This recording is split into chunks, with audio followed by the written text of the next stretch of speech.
एक दिन रानो चिड़िया और उसकी बेटी गुड़िया सामान लेकर एक नए हरे भरे जंगल में उतरती हैं। गुड़िया बेटी, इस जंगल में सूखी लकड़ियाँ कहाँ से मिलेंगी? मैं किसी से पूछ कर आती हूँ, आप यहाँ बैठ जाएं। मम्मा, क्या हम लकड़ियों के बिना घर नहीं बना सकती? नहीं बेटी, लकड़ियों के बिना घर कैसे बन सकता है? रानो चिड़िया अपनी बेटी को एक पेड़ के नीचे बैठाकर चली जाती है। रानो चिड़िया एक बूढ़ी फाख्ता के पास जाती है। माँ जी, मैं इस जंगल में नई आई हूँ। मुझे और मेरी बेटी को अपने लिए घर बनाना है। हमें घर बनाने के लिए सूखी लकड़ियाँ कहाँ से मिलेंगी? बेटी, ये जंगल हरा भरा है। इस जंगल में तो सूखी लकड़ियाँ नहीं हैं। आपको अगर घर बनाना है तो दूसरे जंगल से सूखी लकड़ियाँ लानी होंगी। मैं तो अकेली हूँ, मैं अकेली ये सब कैसे कर सकती हूँ? ठीक है माँ जी, मैं तिनकों से अपना घोंसला बना लेती हूँ और फिर जब बारिश होगी तो देखा जाएगा। रानो वहाँ से उड़ती है और अपनी बेटी को लेकर लकड़ी तलाश करने निकलती हैं। तब उसकी नज़र एक नारियल के पेड़ पर पड़ती है। वो सामने नारियल का पेड़ है। उस नारियल के पेड़ पर नारियल के फल भी लगे हुए हैं। हम दोनों माँ बेटी उस नारियल के फल को भी तो अपना घर बना सकती हैं। गुड़िया चिड़िया उड़कर नारियल के पास जाती है और उसमें चोंच मारकर छेद करती है। वह पानी पीती है और अंदर बैठ जाती है। थोड़ी देर में रानो आती है। गुड़िया, गुड़िया बेटी, कहाँ हो आप? मम्मा, मैं यहाँ हूँ, नारियल के अंदर। गुड़िया बेटी, क्या इस नारियल में मेरे लिए भी जगह है?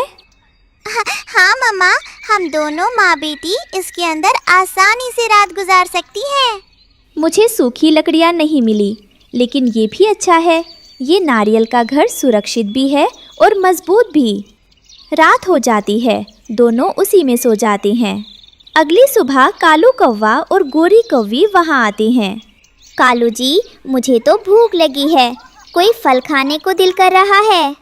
वो देखो, सामने नारियल के पेड़ पर एक नारियल का फल लगा हुआ है। हम वो फल जाकर खा लेते हैं। कौवे नारियल पर चोंच मारती हैं। अंदर आवाज आती है। मम्मा, ये आवाज कैसी है? शायद कोई हमारे नारियल के घर को बाहर से चोंच मार रहा है। रानो और गुड़िया बाहर निकलती हैं। कौवा, कौवा, रुक जाओ, इसे मत खाओ। ये तो मेरा और मेरी बेटी का घर है। घर है? ये कैसा घर है? ये तो हमारा भोजन है। घर बनाना है तो कहीं और जाकर बनाओ। हम तो ये नारियल खाकर अपनी भूख मिटाएंगे। कौवे नारियल खाने लगते हैं। रानो और गुड़िया बेघर हो जाती हैं। मम्मा, इन कौवों ने तो हमारा घर ही खा लिया। अब हम कहाँ जाएंगी? चलो गुड़िया बेटी, हम किसी और जगह चली जाती हैं। वे पहाड़ों की तरफ जाती हैं, जहाँ एक बड़ा अनार का पेड़ मिलता है। मम्मा, अगर हम इस अनार के फल को अपना घर बना लें तो कैसा रहेगा? हाँ बेटी, हम इस अनार के फल को अंदर से खाकर खाली कर लेती हैं और फिर आराम से इस घर में रह लेंगी। वे अनार खाली करके उसमें रहने लगती हैं। शाम को मिट्ठू तोता आता है। चिड़िया, चिड़िया, तुम इस अनार से बाहर निकल जाओ, मैं इसे खाने आया हूँ। तोते भैया, ये अनार का फल अब मेरा घर है, मैं अपना घर नहीं छोड़ सकती। अंकल तोते, हमने तो ये अनार का फल अंदर से पहले ही खा लिया है। मैं इसका रस नहीं बल्कि छिलका खाता हूँ। अब बाहर निकलो, ये जंगल के फल खाने के लिए हैं, घर बनाने के लिए नहीं। नहीं, हम नहीं निकलेंगे, तुम जाओ यहाँ से। मैं अभी कौवों को बुला कर लाता हूँ। तोता कौवों के पास जाता है। कौवे, कौवे, एक चिड़िया ने अनार के फल में अपना घर बना लिया है, उसे बाहर निकालो। मैं उस फल को खाना चाहता हूँ। वो चिड़िया कभी नारियल को घर बनाती है, कभी अनार को। अब तो उस चिड़िया को जंगल से बाहर ही निकालना होगा। कौवे और तोता रानो के पास आते हैं। चिड़िया, तू सीधे से अनार से बाहर आएगी या लगाऊं एक दो? कौवे, तुम मुझे कहीं भी रहने नहीं देते हो। मैं जहाँ भी घर बनाती हूँ तुम वहाँ ही आ जाते हो। अगर तुमने दोबारा किसी फल को घर बनाया तो हम तुम्हें जंगल से बाहर निकाल देंगे। डरकर रानो और गुड़िया बाहर निकल जाती हैं। तोता अनार खाने लगता है। रात में रानो और गुड़िया पेड़ के नीचे बैठी थी। मम्मा, सुबह क्या करना है? बेटी गुड़िया, सुबह हमें कुछ ऐसा घर बनाना है जिससे कौवों को कोई ऐतराज ना हो। हम दोनों माँ बेटी पत्तों से घर बनाएंगी। मम्मा, क्या पत्तों से घर बन जाएगा? हाँ, जब मैं छोटी थी तो मेरी माँ केले और दूसरे पेड़ के पत्तों से घर बनाया करती थी। सुबह रानो और गुड़िया मेहनत करती हैं। गुड़िया बेटी, जब तक मैं पत्ते साफ करती हूँ, आप झील किनारे जाओ और सूखी घास ले आओ। वे दोनों मिलकर शाम तक केले के पत्तों का सुंदर घर बना लेती हैं। शाम को भारी बारिश और तूफान आता है। माँ, आसमान को देखो, काले बादल आ रहे हैं। हाँ बेटा, लेकिन हमें परेशान होने की ज़रूरत नहीं है। हमारे पास अपना मजबूत केले का पत्तों का घर है जो हमें इस परेशानी से बचेगा। आओ बेटा, अंदर चलो।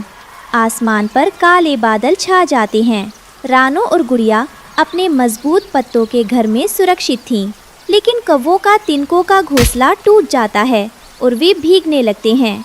कालू जी, उस चिड़िया ने कोई ना कोई जुगाड़ जरूर लगा लिया होगा। चलो हम उसके पास जाते हैं, अब वही हमें बचा सकती है। कौवे रानो के घर के बाहर आते हैं। चिड़िया, चिड़िया बात सुनना। रानो दरवाज़ा खोलती है। कौवे, अब क्या पत्ते भी तुमने खाने हैं? मैंने तो इस बार पत्तों का घर बनाया है। चिड़िया बहन, हमें माफ कर दो और हमें अपने पत्तों के घर में थोड़ी देर आ लेने दो। हम बारिश में भीग रहे हैं। ठीक है कालू भैया। गोरी भाभी, आप दोनों अंदर आ जाइए। वाकई में बाहर बहुत तेज बारिश हो रही है। अगर आप दोनों बारिश में भीगते रहे तो बीमार पड़ जाएंगे। अगर हम आपकी मदद नहीं करेंगे तो पक्षी होने का क्या फायदा। रानो चिड़िया दया दिखाती है और उन्हें अंदर बुला लेती है। कौवे शर्मिंदा होकर चिड़िया का शुक्रिया अदा करते हैं। एक हरे भरे जंगल में एक ऊंचे अंगूर के पेड़ पर रानो चिड़िया और उसके प्यारे पति टुन्नू चिड़ा का घोंसला था। वही उनका संसार था, वही उनकी खुशियाँ थीं। पर उसी पेड़ के नीचे अंधेरे में रहता था एक खतरनाक काला नाग। टुन्नू देखो, मैंने 2 अंडे दिए हैं। मेरा सपना था ना माँ बनने का, आज पूरा हो गया। रानो, ये तो बहुत बड़ी खुशी है। इन अंडों में बस कुछ ही दिनों में हमारे बच्चे होंगे। उनकी चूचू से पूरा जंगल गूंजेगा। मैं अपने बच्चों को लिए जंगल से सबसे मीठे बेर लाऊंगा आज। मैं इन्हें अपनी जान से ज्यादा संभालूंगी। अब बस डर यही है कि कुछ बुरा ना हो। जब तक मैं हूँ, कोई परिंदा भी इन अंडों की तरफ आंख उठाकर नहीं देखेगा। थोड़ी देर में कालू और गोरी वहाँ आते हैं।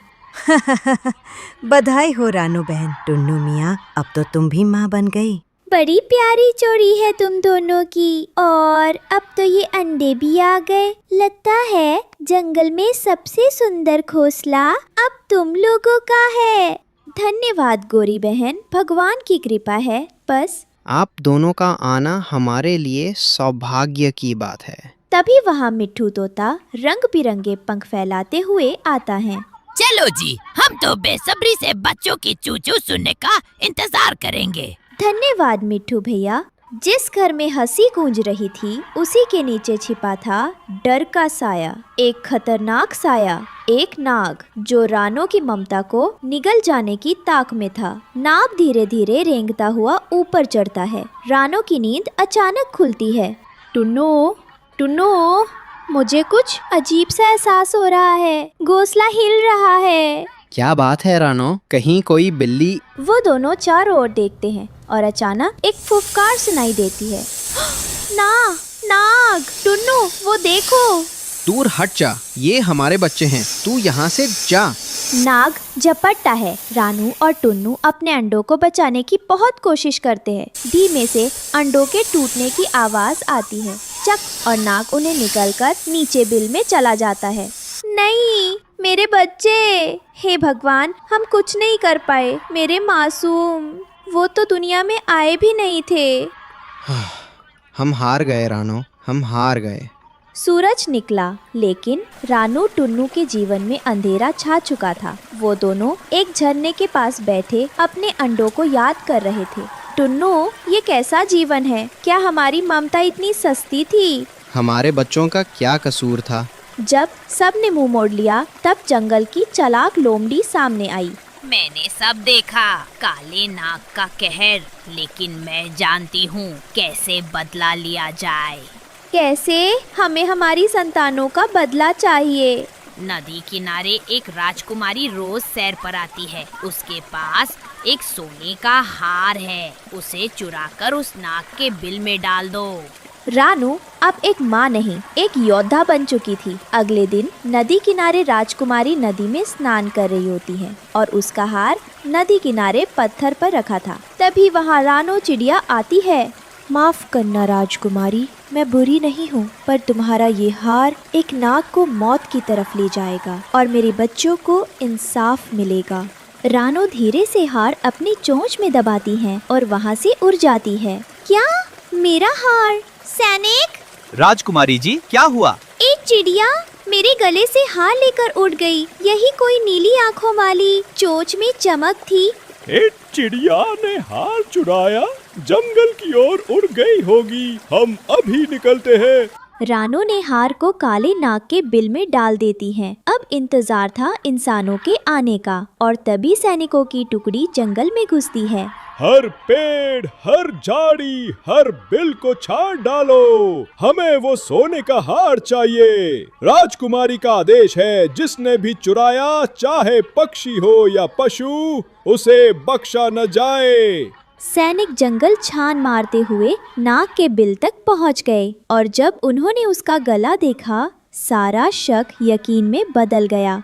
देखो, यही है सोने का हार नाग के गले में। इस जहरीले सांप को तुरंत मारो। सभी मिलकर भाले और तलवारों से नाग पर हमला करते हैं और नाग मर जाता है। मर गया। हाँ, बहुत जहरीला था। देखो कितना बड़ा था। अब चलो, राजकुमारी को उसका हार वापस देना है। वही दूर से एक पेड़ के पीछे रानो और टुन्नू ये सब देख रहे थे। बच्चों, आज तुम्हारा बदला पूरा हुआ। तुम्हारी माँ ने हार नहीं मानी। अब चलो टुन्नू, एक नया घर बनाएंगे और एक नई उम्मीद। एक नदी किनारे पालक के पत्तों से बने घर में रानो चिड़िया अपने 2 बच्चों के साथ रहती थी। तभी घर के बाहर मोटी चोंच वाला तोता उसे बुलाने आता है। रानो चिड़िया, चलो चलो, सब तुम्हारा इंतजार कर रहे हैं, हमें देर हो जाएगी। तोते भैया, आज आपको इतनी जल्दी क्या है? आप जाओ, मैं बच्चों को नाश्ता देकर आती हूँ। अरे नहीं बहन, आज खेत में बहुत दाना मिलने वाला है। इंसान ने कल ही फसल काटी है। मौका हाथ से गया तो हम दाना देखते रह जाएंगे और पेट खाली रह जाएगा। तोता चला जाता है। रानो अपने बच्चों को दाना देती है। बच्चों, दाना खाकर खेलना, लेकिन घर से बाहर मत जाना, और अगर जाना भी पड़े तो याद है ना क्या करना है? हाँ मम्मा, हमें पता है। पहले दरवाजे से बाहर झांकना है, फिर ऊपर आसमान देखना है, और फिर अगर कोई बिल्ली या इंसान दिखे तो वापस घर भाग आना है ना? बिल्कुल, शाबाश मेरे होशियार बच्चों। तुम दोनों तो मुझसे भी ज्यादा अक्लमंद हो। सारे पक्षी बरगद के पेड़ पर मिलते हैं। रानो बहन, आज बहुत देर कर दी तुमने। सब तुम्हारा इंतजार करते करते थक गए। और तुम तो हमेशा लेट होते हो। आज मैं थोड़ी देर से आ गई तो क्या हुआ? सब हंस पड़ते हैं और दाना ढूंढने निकल पड़ते हैं। खेत में चारों तरफ मकई के दाने बिखरे पड़े थे। पक्षियों की खुशी का ठिकाना ही नहीं था। सब मजे से दाना खाने लगे। सुनो दोस्तों, मुझे लगता है किसी को पहरा देना चाहिए। इंसानों का भरोसा नहीं, कहीं अचानक शिकारी आ गया तो?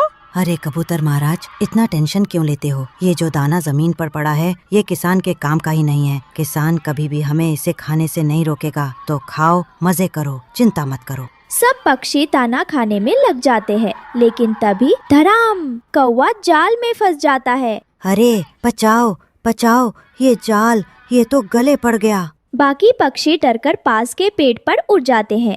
ओ भगवान, वही हुआ जिसका डर था। अब क्या होगा? कालू भाई तो फंस गया।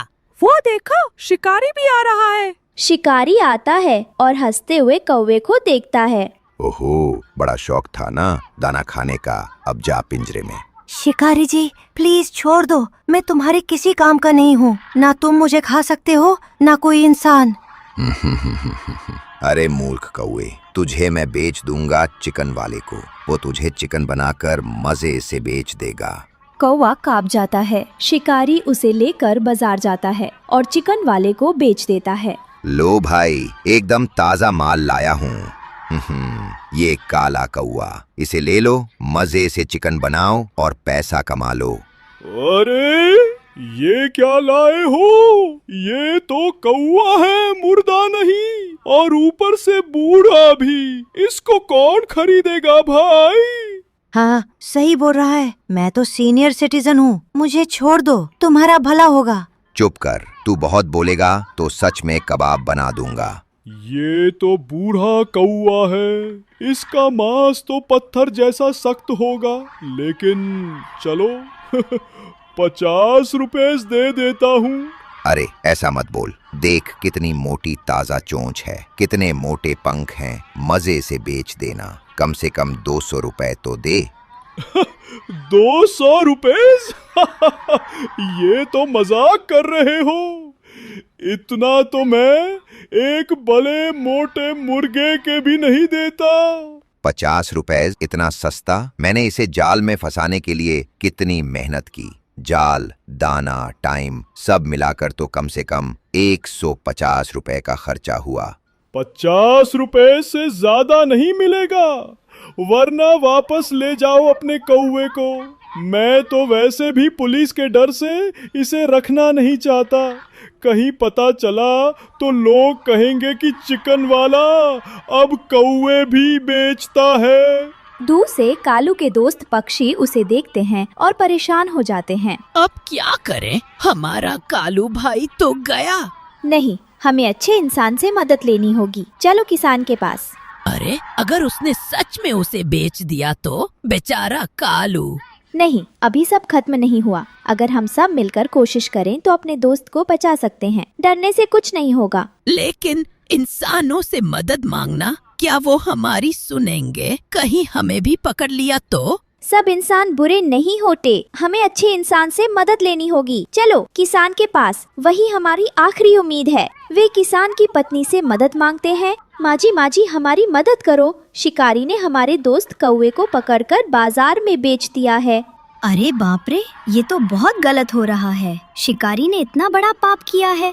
हाँ माँ जी, हमें नहीं पता अब क्या करें। अगर आप चाहें तो हमें रास्ता दिखा सकते हो। तुम चिंता मत करो बच्चों, मैं जानती हूँ। मेरे पति खेत में काम कर रहे हैं, वे तुम्हारी इस मुसीबत में जरूर मदद करेंगे। सभी पक्षी किसान के खेत पर जाते हैं। किसान खेत में चारपाई बिछाकर बैठा था। तभी उसके पास रानो और उसके दोस्त पक्षी घबराए पहुँचते हैं। किसान भैया, जल्दी हमारी मदद करो। शिकारी ने हमारे दोस्त कालू को पकड़ लिया है और बाजार में बेच दिया। अगर आप मदद नहीं करेंगे तो कालू भाई हमेशा के लिए हमसे बिछड़ जाएगा। क्या? ये तो हद हो गई। इंसान होकर इतना निर्दयी, बेचारे पक्षी को पकड़कर बेचना, ये तो पाप है। तुम लोग चिंता मत करो, जब तक मैं हूँ कोई तुम्हारे दोस्त को नुकसान नहीं पहुँचा सकता। सच किसान भैया, आप हमारी मदद करेंगे? किसान मोबाइल निकालता है और नंबर डायल करता है। पुलिस जी, यहाँ एक लालची कसाई कौवे को चिकन बनाकर बेच रहा है, जल्दी बाजार में आइए। पक्षी खुश हो जाते हैं। रानो बहन, लगता है अब हमारा कालू भाई बच जाएगा। और तुम सब मेरे साथ कसाई की दुकान पर चलो, कहीं देर ना हो जाए। इधर चिकन वाला कौवे को पकड़ने की कोशिश करता है। आजा, तू बचकर कहाँ जाएगा? कौवा बार बार पिंजरे में इधर से उधर भागता है। अरे इंसान, मेरा मांस खाकर तो तुम्हारे दांत भी टूट जाएंगे, छोड़ दे मुझे। तभी पुलिस आ जाती है। हाथ ऊपर कर, तू धोखेबाज कसाई, कौवे को चिकन बनाकर बेच रहा था। चिकन वाला पकड़ा जाता है। किसान कौवे को आजाद कर देता है। धन्यवाद दोस्तों, आज मेरी जान बच गई। सच कहूँ तो दोस्त हों तो ऐसे, वरना न हो। सब हंसते हैं और खुशी खुशी जंगल लौट जाते हैं। हमेशा दोस्ती निभाना और मिलकर काम करना। और हाँ, इस कहानी को लाइक, शेयर और सब्सक्राइब करना मत भूल।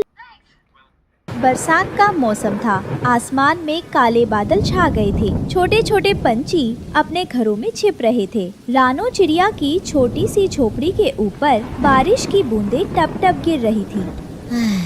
अरे रानो, आज फिर आधा दिन बारिश में उड़ उड़ कर दाने ढूंढे। पंख इतने भीग गए कि उड़ान भी भारी लगने लगी। जेब मतलब चोंच में बस 2 दाने आए हैं। ये मौसम तो हमें पूरा डुबो देगा।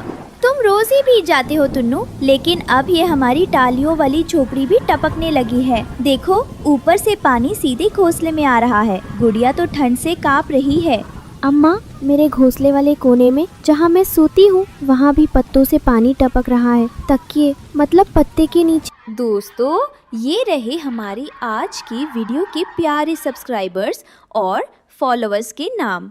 समरजीत सिंह, अंजू यादव, वनीता, शबाना, सुनंदा और जो नहीं चुने गए, चिंता मत करो, अगली बार तुम भी बन सकते हो जंगल के सुपरस्टार। दोस्तों, अगर आप भी चाहते हैं मैं आपका नाम अपनी कहानी में लूं, तो देर किस बात की, जल्दी से कमेंट करके अपना नाम हमें भेजें। टपक रहा है। तकिए मतलब पत्ते के नीचे सब गीला हो गया। अरे मेरी नन्ही चिड़िया, तू चिंता मत कर। अभी बाबा डाल पे चढ़ के सूखी पत्तियों से ढक देगा, फिर कोई बूंद अंदर नहीं आएगी। तुम्हें भी अपना ध्यान रखना चाहिए टुन्नू, रोज भीग कर लौटते हो, पंख सुखाने का भी वक्त नहीं मिलता। अगर तुम बीमार पड़ गए तो ये घोंसला कौन संभालेगा?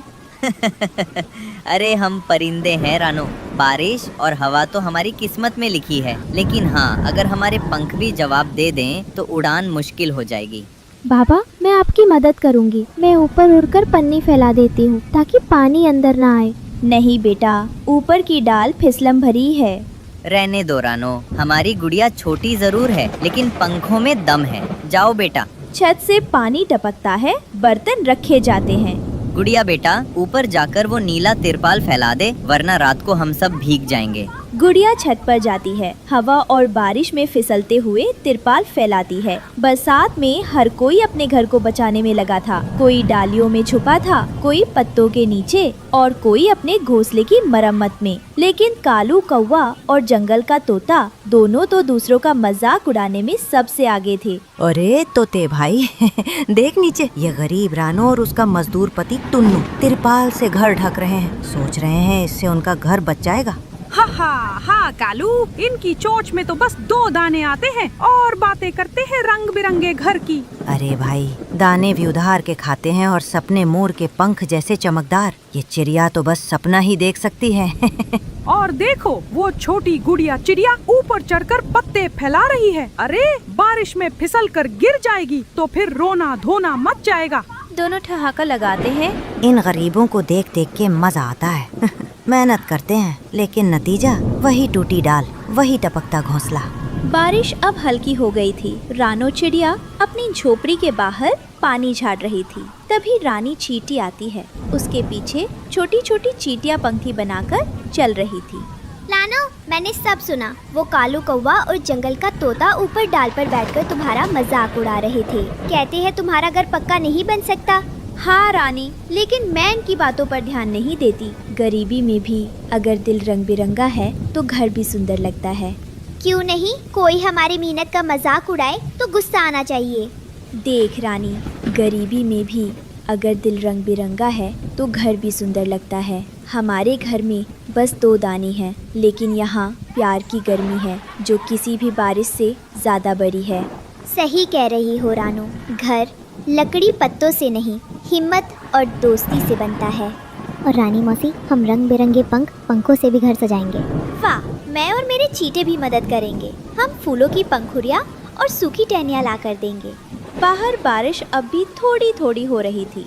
रात को झोपड़ी के अंदर टुन्नू रानो चिड़िया से कहता है, रानो, सोच रहा हूँ कभी ऐसा दिन आएगा जब हम पक्के घर में रहेंगे। ऊपर छत होगी जिसमें से पानी नहीं टपकेगा, दीवारें रंग बिरंगी होंगी जैसे मोर के पंख, और मेरे कमरे में लाल पीला पेंट होगा। खिड़की के पास झूला होगा जिस पर मैं बैठकर गाना गाऊंगी। हाँ बेटा, होगा जरूर, लेकिन वो दिन मेहनत से आएगा। जैसे हम रोज दाने दाने जोड़ते हैं, वैसे ही हम सपनों को भी जोड़ेंगे। और घर के बाहर एक बगीचा होगा जिसमें रानी चींटी के फूल होंगे और बरसात में भी खुशबू आएगी। क्या उस घर में हमें कभी डर नहीं लगेगा बाबा? नहीं बेटा, क्योंकि उस घर की दीवारें प्यार से बनी होंगी और जहाँ प्यार हो वहाँ डर नहीं आता। जंगल में तूफानी रात सिर्फ बारिश की नहीं होती, कभी कभी कोई शिकारी भी निकल पड़ता है। और आज आसमान से एक बड़ा शिकारी उतर रहा था, भुल्ला चील। हाँ, ये तिरपाल का घर ज्यादा देर नहीं टिकेगा रानो। और तुम्हारी नन्ही गुड़िया, ये तो आज मेरी दावत बनेगी। बुल्ला, पास मत आना, ये मेरी बेटी है, मेरी जान है। तुम शिकारी हो, लेकिन हम अपने बच्चों के लिए जान दे देंगे। जान देकर भी मुझे नहीं रोक पाओगे मजदूर चिड़े। मेरी भूख बड़ी है और ये नन्ही चिड़िया बहुत मीठा शिकार होगी। चील बिजली जैसी तेजी से झपटता है और गुड़िया को अपने पंजों में पकड़ लेता है। गुड़िया चीखती है, अम्मा, बाबा, बचाओ। अगली सुबह बारिश थोड़ी थम गई थी। रानी चींटी अपने सैनिकों के साथ रानो के पास आती है। रानो, मैंने सब सुना। भुल्ला चील ने तुम्हारी गुड़िया को पकड़ लिया है। चिंता मत करो, मैं और मेरे सैनिक उसे वापस लाएंगे। लेकिन रानी, वो चील का इलाका बहुत खतरनाक है। वहाँ बड़े बड़े पेड़, ऊंची चट्टानें और तुम्हारी जान को भी खतरा होगा। दोस्ती में खतरा नहीं गिना जाता रानो। तुमने पहले भी हमारी मदद की है, अब हमारी बारी है। रानी चींटी और उसके सैकड़ों छोटे छोटे सैनिक पंक्ति बनाकर चील के इलाके की तरफ बढ़ते हैं। रास्ता ऊबड़ खाबड़ था। वही भुल्ला चील आग जलाकर बैठा था। आज दावत पक्की है। इतनी नन्ही चिड़िया, इतनी कोमल, वाह।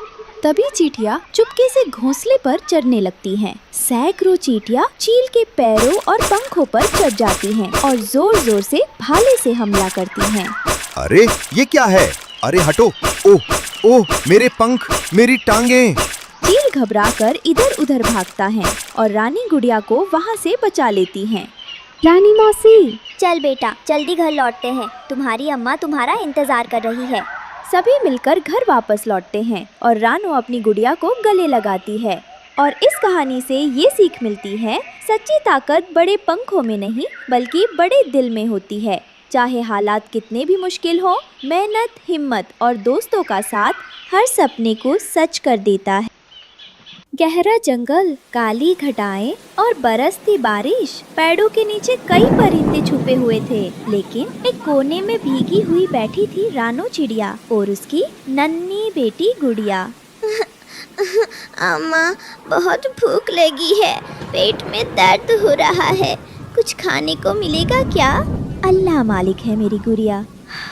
बारिश रुकने दे, अम्मा जरूर कुछ दाना ढूंढ लाएगी। अभी तो सारे पत्ते भीग गए हैं, जमीन कीचड़ से भर गई है, दाने का कोई नाम निशान नहीं। वही एक दूसरे घोंसले में एक गरीब कबूतर कहता था, हे खुदा, 3 दिन से एक भी दाना नसीब नहीं हुआ। ये बारिश कब रुकेगी?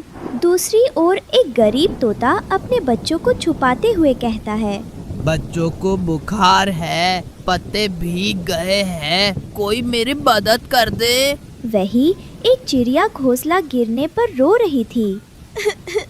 हाय मेरा घोंसला, सारे अंडे बह गए, अब मैं कहाँ जाऊँ? आज की वीडियो के प्यारे सब्सक्राइबर्स और फॉलोअर्स के नाम: अंजलि, निखिल, रीना, खुशी सिंह, प्रीत मेहरा, नीरू चोपड़ा। और जो नहीं चुने गए, चिंता मत करो, अगली बार तुम भी बन सकते हो जंगल के सुपरस्टार। दोस्तों, अगर आप भी चाहते हैं मैं आपका नाम अपनी कहानी में लूं, तो देर किस बात की, जल्दी से कमेंट करके अपना नाम हमें भेजें। रानो ये सब देखती है और अपने आंसू रोक नहीं पाती। ए बारिश, बस कर दे, जंगल में सिर्फ पानी ही नहीं, दर्द भी बरस रहा है। अम्मा, क्या हम मर जाएंगे? नहीं जान, जब तक माँ जिंदा है तुझे कुछ नहीं होगा, अल्लाह सब देख रहा है। ऐसे ही कुछ दिन काट जाते हैं और बारिश थोड़ा कम होती है। रानो अपनी बेटी को लेकर पास के पेड़ की खोख में जाती है। तभी पड़ोसन गोरी कौवी उड़कर आती है। अरे वाह, फिर वही हालत। रानो बहन, कब तक इस बारिश में यूं ही कांपती फिरोगी? बस कुछ दिन की बात है गोरी बहन, हालात अच्छे नहीं है मगर कोशिश जारी है। कोशिश? तेरी कोशिशें तो बारिश से भी ज्यादा बेकार लगती हैं। हर साल तू और तेरी गुड़िया ऐसे ही भीगे हुए भूखे बैठे रहते हो, कुछ सीख भी ले किसी से। रानो का सिर नीचे झुक जाता है। मेरे तो बच्चे गरम घोंसले में बैठे हैं, मक्की के दाने खा रहे हैं, और एक तू है, ना खाना, ना घर, ना इज्जत, बस रोती रहती है। अम्मा, ये हमें क्यों तंग कर रही है? बेटा, जवाब नहीं देना, कुछ लोग दूसरों का दर्द नहीं समझते।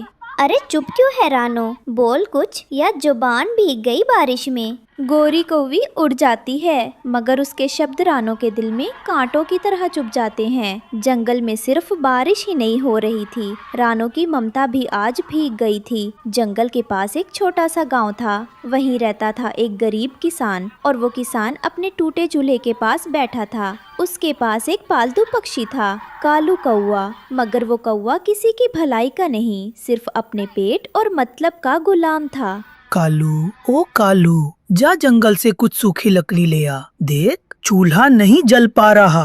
हर वक्त काम, लकड़ी लाओ, दाना ढूंढो। मैं कोई मजदूर हूँ क्या? ये गरीब खुद कुछ क्यों नहीं करता? पेट खाली है कालू, थोड़ी मदद कर दे, फिर मिलके बाजरे की रोटी खाएंगे।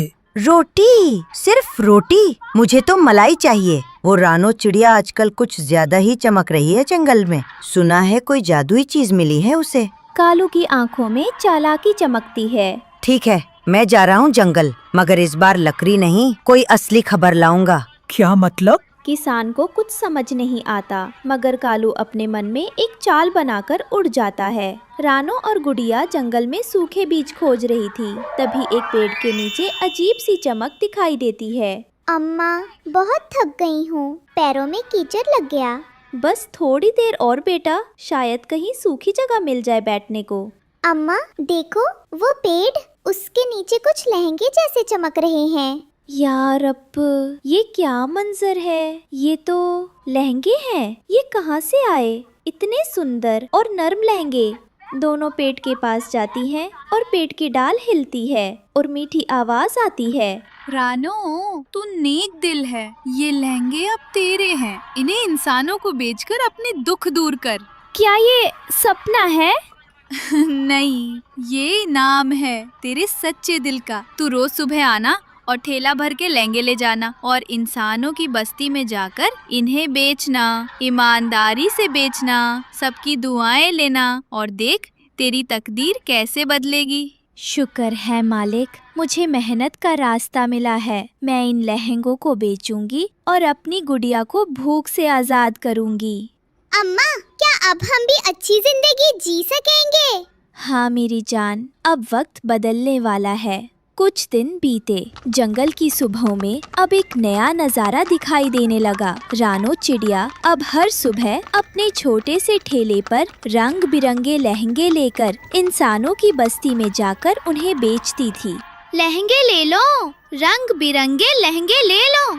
अम्मा, कल वाली आंटी ने कहा था तुम्हारे लहंगे बहुत नर्म हैं। उन्होंने 3 खरीदे थे। दूर पेड़ पर बैठी गोरी कवि दूरबीन जैसी नजरों से उन्हें देख रही थी। हाय रे किस्मत, ये रानो तो जैसे रानी बन गई। कल तक जो भीगी हुई पंख वाली थी, आज ठेला लेकर इधर उधर उड़ रही है और मैं तो बस देख रही हूँ। तभी पीछे से कालू कौवा आता है। क्या बात है गोरी बहन, आज मुंह कुछ ज्यादा ही खींचा हुआ लग रहा है। क्यों ना खींचे, देखो ना उस पट्टी सी रानो को, कैसे ठेले में चमकते लहंगे लिए फिर रही है। मैंने भी सुना है उसके पास कोई जादुई चीज है, शायद कोई पेड़ जो उसे रोज लहंगे देता है। सच? पेड़? जादू? तो फिर क्या कर रहे हो कालू? तुम तो बहुत चालाक हो, ले क्यों नहीं लेते उससे सब कुछ? बस अब वही करने निकला हूँ। आज रात मैं जाऊंगा उस पेड़ के पास और सब लहंगे उठा लाऊंगा। फिर रानो क्या, पूरा जंगल मेरे पीछे घूमेगा। वाह, फिर तो मुझे भी 2-4 लहंगे दिलवा देना, मेरी ननद की शादी है। शादी तो तेरे दिमाग की हो रही है पगली। चल तू देख, अब रानो की उड़ान मैं काटता हूँ। चांदनी रात थी, जंगल में हर तरफ सन्नाटा था। रानो और गुड़िया ठेला लगाकर थककर सो चुकी थी और उधर कालू कौवा उड़ता उड़ता उस जादुई पेड़ तक पहुंच चुका था। वाह क्या बात है, ऐसे लहंगे तो इंसानों के मेले में भी नहीं मिलते। अब ये सब मेरा होगा। रानो, उसका तो नामो निशान नहीं रहेगा। वो धीरे से उड़कर पेड़ के पास आता है, पंख फैलाकर एक लहंगे को उठाने ही वाला होता है। तभी पेड़ की डालें हिलने लगती हैं और एक गूंजती हुई आवाज आती है। जा कालू, ये लहंगे तेरे जैसे के लिए नहीं हैं। कौन? ये क्या हो रहा है? ये लहंगे नेक दिल रानो के लिए हैं, जिसने कभी किसी का बुरा नहीं चाहा। और तू तो लालची है, धोखेबाज है, और अब तुझे सजा मिलेगी। एक तेज चमकता हुआ प्रकाश नीचे गिरता है। कालू की आंखें चौंधिया जाती हैं। अरे बचाओ, मेरी आंखें, मेरा पंख जल रहा है। उसका एक पंख जल जाता है। वो झाड़ियों में गिर पड़ता है। अरे ये क्या कर दिया तूने? मैं तो बस देख रहा था। झूठ। जो दूसरों की मेहनत छीनना चाहता है उसे यही अंजाम मिलता है। अब जा और कभी लौट कर मत आना। कालू जैसे तैसे उड़कर भागता है। अगली सुबह जंगल और गांव में एक नया सूरज निकला था। रानो चिड़िया अपनी बेटी गुड़िया के साथ लहंगों से भरा ठेला लेकर इंसानों की बस्ती पहुंची। हाय, ऐसा लहंगा तो बाजार में भी नहीं देखा। कितना मुलायम है और रंग तो जैसे चांदनी। बहन, मुझे भी दो, मेरी बेटी की सालगिरह है। आप सबको मिलेगा।